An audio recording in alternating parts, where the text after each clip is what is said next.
ತಮಟೆಗಳಿಲ್ಲ, ಫಲಮಾಗುವಂದು ತುತ್ತೂರಿ ದನಿಯಿಲ್ಲ, ಫಲಮಾಗುವಂದು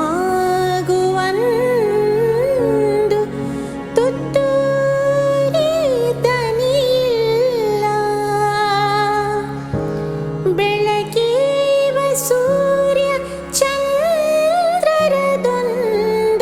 ಸದ್ದಿಲ್ಲ, ಬೆಳಕೀವ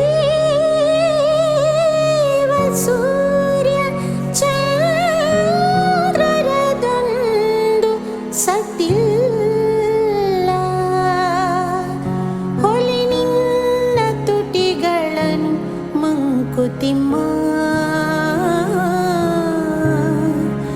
ಹೊಲಿ ನಿನ್ನ ತುಟಿಗಳನ್ನು ಮಂಕುತಿಮ್ಮ, ಮಂಕುತಿಮ್ಮ, ಮಂಕುತಿಮ್ಮ. ಮಂಕುತಿಮ್ಮ.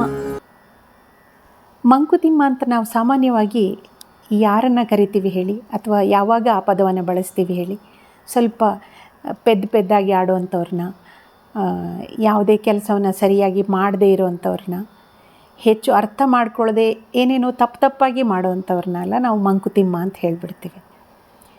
ಆದರೆ ಅಷ್ಟೇ ಆಗಬೇಕಾಗಿಲ್ಲ. ಜ್ಞಾನಿಗಳು ಕೂಡ ಎಷ್ಟೋ ಬಾರಿ ಮಂಕಾಗಿ ಕಾಣಿಸ್ತಾರೆ. ಯಾಕಂದರೆ ಅವರಿಗೆ ಹೆಚ್ಚಿನ ಮಾತುಗಳ ಅಗತ್ಯವಿರೋದಿಲ್ಲ, ತುಂಬಿದ ಕೂಡ ತುಳ್ಕೋದಿಲ್ಲ ಅಂತ ಹೇಳ್ತಾರಲ್ಲ. ಹಾಗಾಗಿ ಹೆಚ್ಚಾಗಿ ಮಾತಾಡೋದಿಲ್ಲ, ಮೌನವಾಗಿರ್ತಾರೆ, ಅಥವಾ ತಮ್ಮೊಳಗೆ ತಾವೇ ಸಾಕಷ್ಟು ಮನನ ಮಾಡಿಕೊಳ್ಳುವ ಹಾಗೆ ಮಂಕಾಗಿಯೇ ಕಾಣಿಸ್ತಾರೆ. ಆದರೆ ಒಳಗಿನಿಂದ ಜ್ಞಾನಿಯಾಗಿ ಗುರುವಿನ ಸ್ಥಾನದಲ್ಲೂ ಇರ್ತಾರೆ.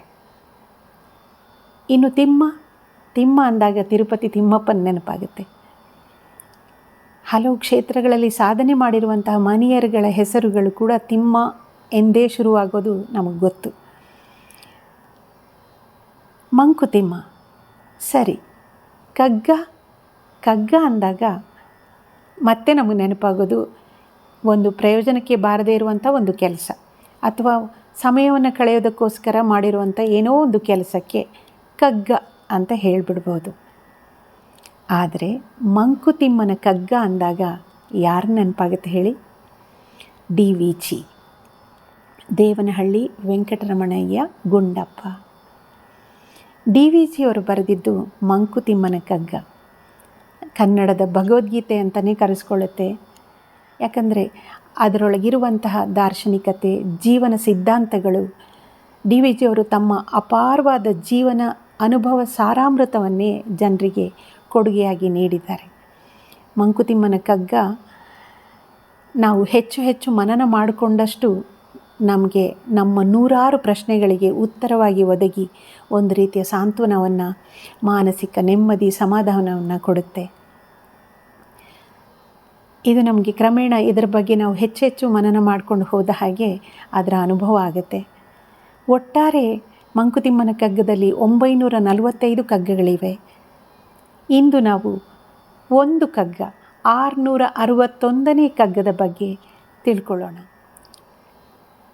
ಇಳೆಯಿಂದ ಮೊಳಕೆಯೊಗೆದಂದು ತಮಟೆಗಳಿಲ್ಲ, ಫಲಮಾಗುವಂದು ತುತ್ತೂರಿ ದನಿಯಿಲ್ಲ, ಬೆಳಕೀವ ಸೂರ್ಯ ಚಂದ್ರರದೊಂದು ಸದ್ದಿಲ್ಲ, ಹೊಲಿ ನಿನ್ನ ತುಟಿಗಳನ್ನು ಮಂಕುತಿಮ್ಮ.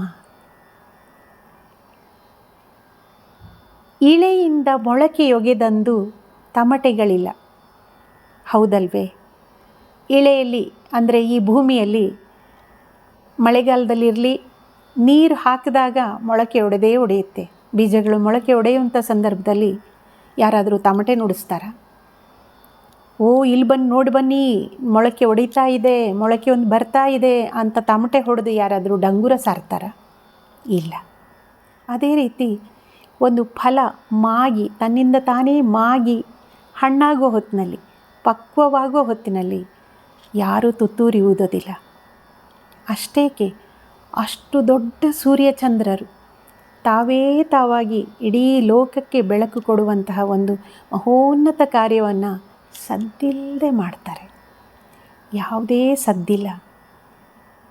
ಹೊಲಿ ನಿನ್ನ ತುಟಿಗಳನ್ನು ಮಂಕುತಿಮ್ಮ, ನೀನು ಯಾಕೆ ಇಷ್ಟೊಂದು ಗಲಾಟೆ ಮಾಡ್ತೀಯ? ನೀನು ಮಾಡಿರುವಂಥ ಕೆಲಸಗಳನ್ನ ಊರಿಗೆಲ್ಲ ಸಾರ್ಕೊಂಡು ಯಾಕೆ ಹೋಗ್ತೀಯ? ಸ್ವಾರ್ಥಿ ಯಾಕಾಗ್ತೀಯ? ನಿನ್ನನ್ನು ನೀನೇ ಪ್ರಶಂಸೆ ಯಾಕೆ ಮಾಡ್ಕೊಳ್ತೀಯ ಅನ್ನೋದು ಒಂದು ಪ್ರಶ್ನೆ. ಈ ಪ್ರಶ್ನೆಗೆ ಉತ್ತರವನ್ನಾಗಿ ಈ ಕಗ್ಗವನ್ನೇ ನಾವು ಹೆಚ್ಚು ಹೆಚ್ಚು ಮನನ ಮಾಡ್ಕೊಳ್ಬೋದು ಅಲ್ವೇ? ಬನ್ನಿ ಈಗ ಈ ಕಗ್ಗದ ಗಾಯನವನ್ನು ಕೇಳೋಣ.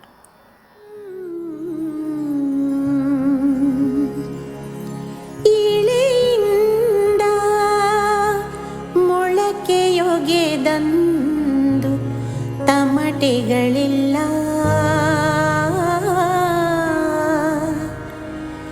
ಇಳೆಯಿಂದ ಮೊಳಕೆಯೊಗೆದಂದು ತಮಟೆಗಳಿಲ್ಲ,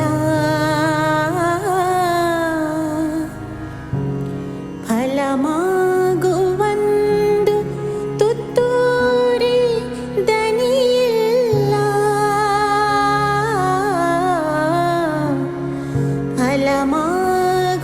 ಫಲಮಾಗುವಂದು ತುತ್ತೂರಿ ದನಿಯಿಲ್ಲ, ಬೆಳಗಿವ ಸೂರ್ಯ ಚಂದ್ರರದೊಂದು ಸದ್ದಿಲ್ಲ, ಬೆಳಗಿವ ಸೂರ್ಯ ಚಂದ್ರರದೊಂದು ಸದ್ದಿಲ್ಲ, ಹೊಲಿ ನಿನ್ನ ತುಟಿಗಳನ್ನು ಮಂಕುತಿಮ್ಮ,